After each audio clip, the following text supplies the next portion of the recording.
ajdodlarimning shon-u shavkatini jo'lalandirish uchun xon tog'amning otgan o'qi, muxoliflarining beshiga chapgan shamshir bo'lsam hisob.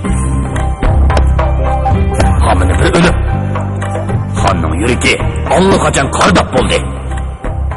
Gadinimizda ajal qilichining soyisi agitli turdi. O'rtadagi sadoqatman, vijdonli amirlar bilan lashkari divonning sarkardalari bilan kengashadi.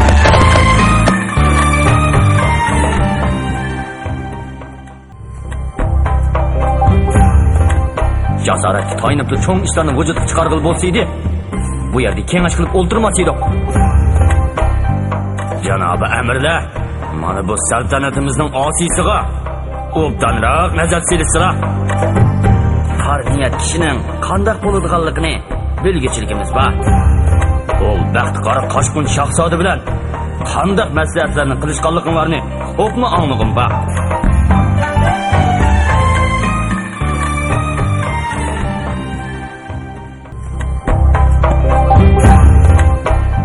Ulusbegi Xudoydat hazratlari bir tuman kishilik jazo yurish qilg'uvchi qo'shinni elib, atila Qashqarga yo'liga chiqqan. Oshi baxtiqora amirlarning gunohi faqat xonning taxtda o'ltirishiga norozi bo'lganligi u oxir. Ul iste'dodsiz amirdan Qashqar hukumatini so'yib oldi.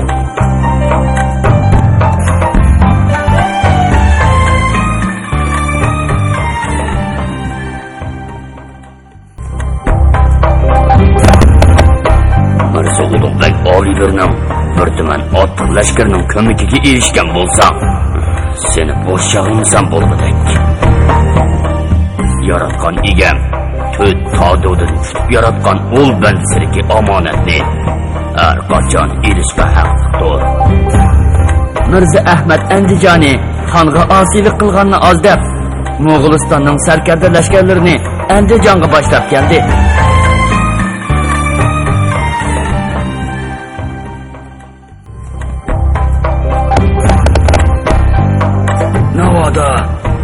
Aks ta'sir berib qolsa, Mirza Ulug'bek oliylarining oldida huddisidan chiqolmayman.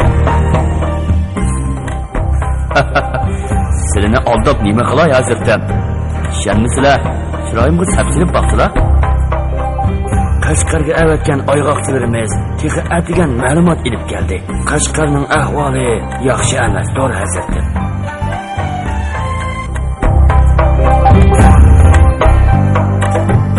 Kor qilgan bo'lsa, allaqachon saqiyib ketgan bo'ladi.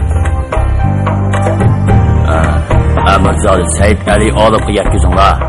Men bilan birga Hirotga berishga hozirlansin. Bir o'tlam ichib boqay. Mayli foyda qilsin, mayli ziyon qilsin, arminim yo'q.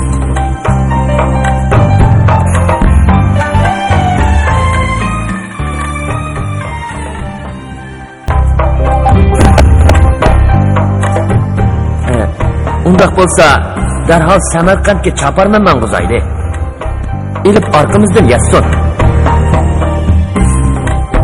Navoda Amirzodamning Samarqandga borgandan keyin Hirotga kelgis kelmay qolsa, zinhor olis oldi bo'lmay, Samarqandga turavergan. Hey, bu xon sultonlarning avon bilan kari yo'q.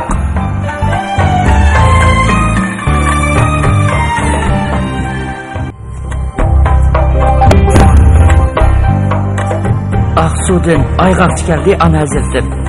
Boshlab kirsinlar. Darvoza oldida lolmisaydak yetib olmay, Ulusbegining xos mahramlarining iziga tush. Ahvolimiz mana shundoq. O'z elimizda put qo'yg'idek yer topolmay, qochqin bo'lib yuryapmiz.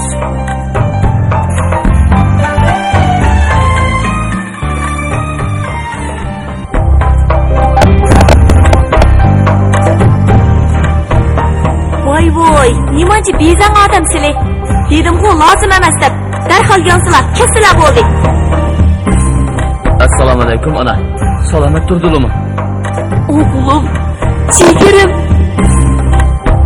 Nasabi esil undaq yigitni topmoq tas. Uning ustiga shu topda u ağıllarının tacı taxtını qo'lga elish uchun jinini fido qilyotdi.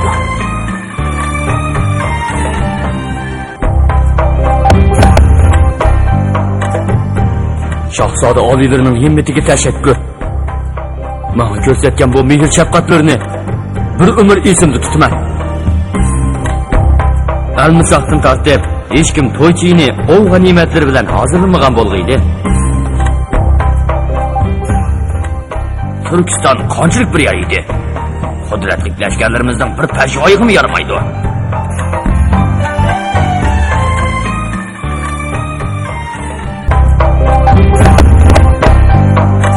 Har qaysi qo'shin Kashkirgacha chekinishning tayyorligini qilsin. El yotqi bilan qo'zg'alamiz. Turkiston lashkarlari bilan ko'maklashsak, Sultan Shir Muhammad xonni yo'qotgandan keyin ularni vatandan chiqarib o'tmak tas bo'lurmikin? Oliylari birdan orom ilib olsalar. Men Sarkarda Bo'ron xo'janing jarohatini ko'rib baqay.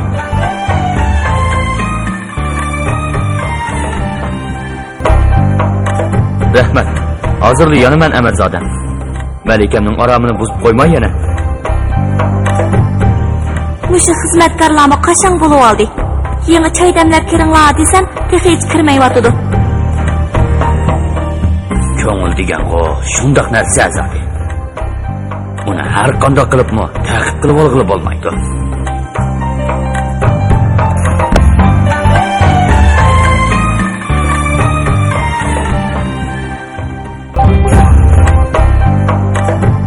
Hech bo'lmaganda Sultan Shir Muhammad xonning hozirgi ahvolidan, maqsad muddosidan xabar topsak yaxshi bo'ladi. Sarkarda kayib bo'lib qolganda qilalar. Chiqib orom berib olsalar. Bu ishlarni atmaslashaylar. Sizlar mening borliqim, jigirim, ko'zimning qarisi tursalar. Nemishga oldig'idakman.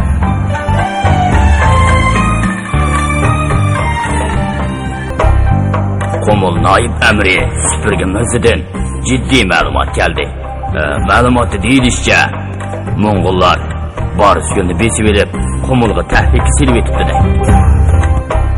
Xon hozir menga ishonmaydi. Elig'o, menkaman.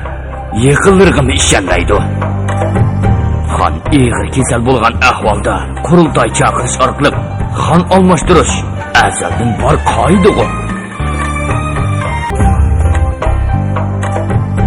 Ostonaga ketgan choparman qaytib kelsalar, shahzoda oliylarni yurtga qaytishga da'vat qilamiz. Ranjimisizlar. O'zlaringmi uxlab qolgan chog'lar bo'lgan-ku Amirzodam. Haqiqiy bahodir degan o'ziga, o'z qavmiga tayinishi kerak.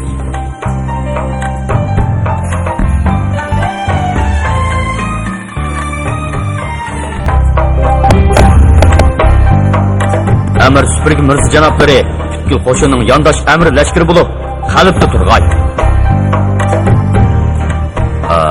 Tamamcha yov sarkarlari Qumulning yer sharoiti bilan ancha tunish emas bu deyman.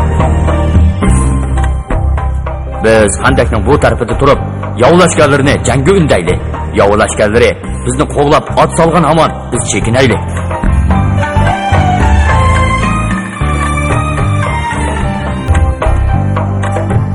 Janobi amirlarga Heylitil xon oliylarining keragi qolmabdi-da. Farmonimga xiloflik qilgan ol to'sqo'l Supurgi Mirziningmi kallisi ilinsin. Menmu ulus-beglik martabamni ol navramga topshirib berib, Makka mukarramni tavob qilishga men olsam bo'ladi.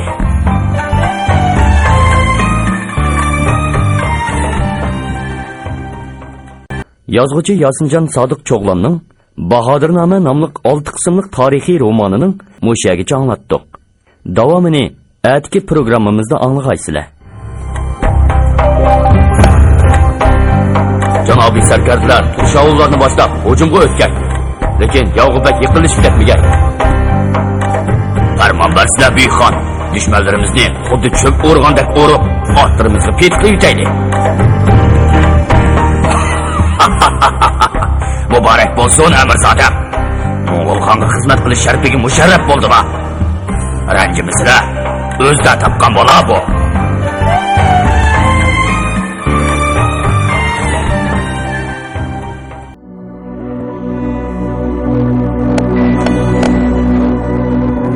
Janobi qiblagoyimizdan lashkar yurishga ijozat berishlarini so'rayman. Janobi qiblagoyimiz lashkar yurishga o'zi rahnomi bo'lsa, bahodir sarkarda lashkarlarimizning g'ayrat jasorati aslab oshkor bo'ladi. Musulmon elining sultoni bo'lishga layoq yo'q kofir podshoh dargohini dinsiz majusiylar bilan to'ldirib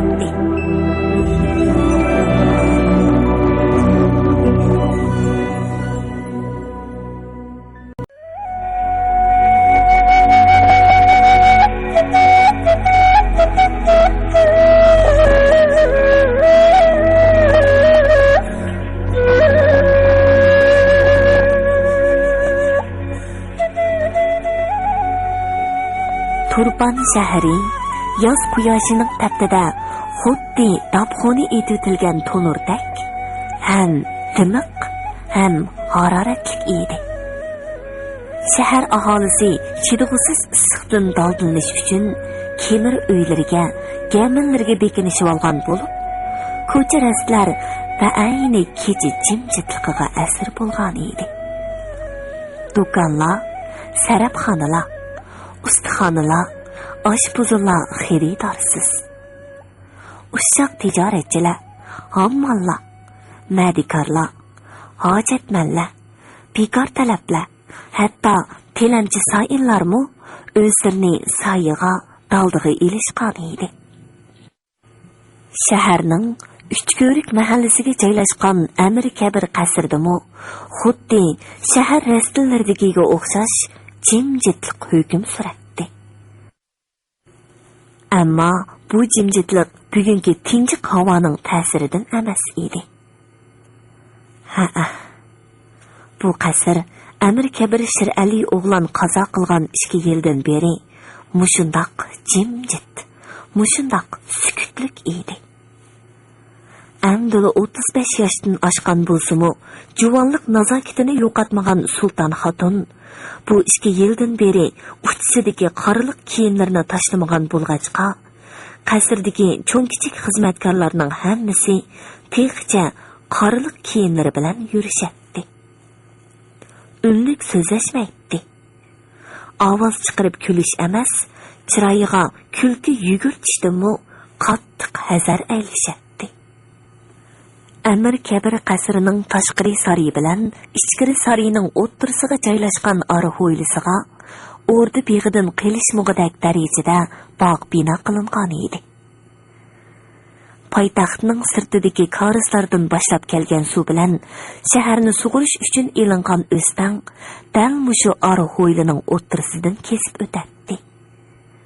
Bu mahallaning Uchko'rik deb atilishimi dal mushu o'stang bilan munosabatlik edi.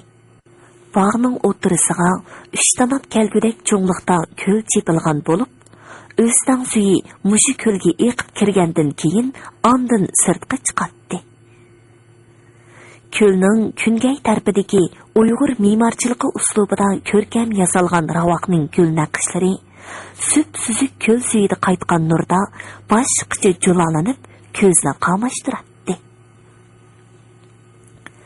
Atrofidagi quchoq yetkisiz cho'nglikda baraqsan o'sgan yetitib chinorning soyisida ravoq to'limiz salqin, rohatlik edi. Ravoqqa cho'g'dek xotan gilamlari, gilamning ustiga ta'tilla ko'rpalar silingan edi.